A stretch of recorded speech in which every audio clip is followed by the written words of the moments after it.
Brilliance Audio presents Heart of Fire by Meredith Wild and Angel Payne, performed by Jennifer Mack and Jacob Morgan. My rough whisper is absorbed by the still air of Kara's bedroom, which has become a perfect haven for the last 24 hours. It didn't feel right, let alone safe, to hang out at my place downtown after the man claiming to be my long-lost father and, oh yeah, the all-father of Olympus and every immortal being in it, came for a casual drop-in last night. Not long after, the paparazzi were spreading like an oil spill along my street, making the view of the Hollywood Hills a pastoral scene by comparison. The stars over the sleepy slopes are slowly consumed by the approaching dawn as I repeat the line once more. Dante's words have always felt like those of a soulmate, but not once in the hundreds of times I've read from La Vita Nuova has the sentiment resonated so strongly, or inspired such a yearning to fight it. But fight what? I'm where I've begged fate to bring me, for days and months and years, but I was never specific about those pleas. Maybe that was my slip.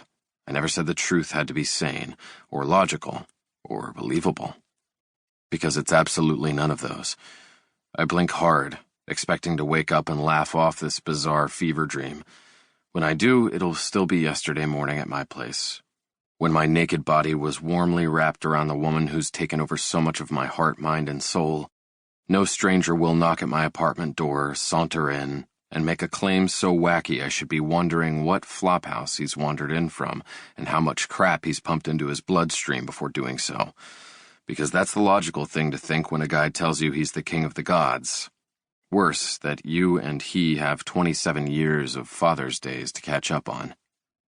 Then Z had to drop his third bomb, a smaller explosion by comparison, but a stunner all the same, even now. Perhaps even more so, considering how small, innocent, and soft Kara seems in the big bed behind me. That peaceful tilt of her lips, the sprawl of her dark, thick waves against the luxurious white linens, the wistful way she curls her hands, even the symmetrical, slender ovals of her fingernails. She looks like an angel, but she's my perfect little demon, and I'm beginning to truly believe that she's all mine.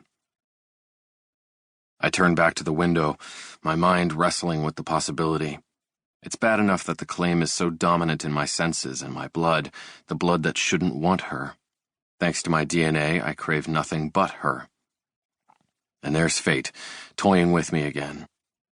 Because any second now I could lose her because of the DNA that's her curse and the destiny to which it's bound her. Spitting on that covenant hasn't won us any favors, despite how my father, or whoever the hell he is, has offered to intervene on our behalf. Yesterday morning I was desperate enough to trust the man.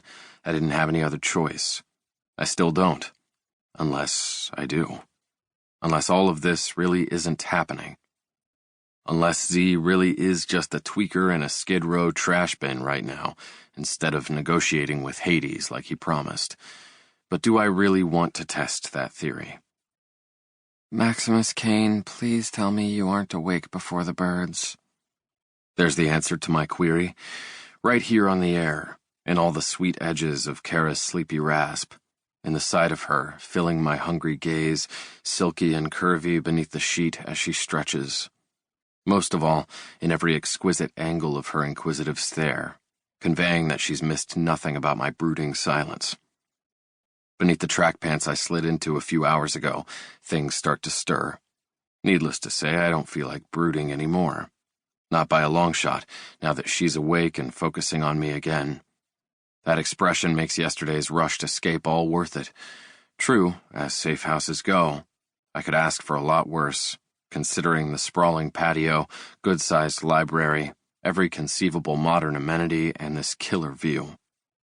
But at this moment, I'm not referring to the trees, the hills, or the Hollywood sign. Being here with this breathtaking beauty is like a dream, right down to this very second, in which I'm as excited as the first time she ever touched me, then changed me. I shrug, attempting a show of casual charm,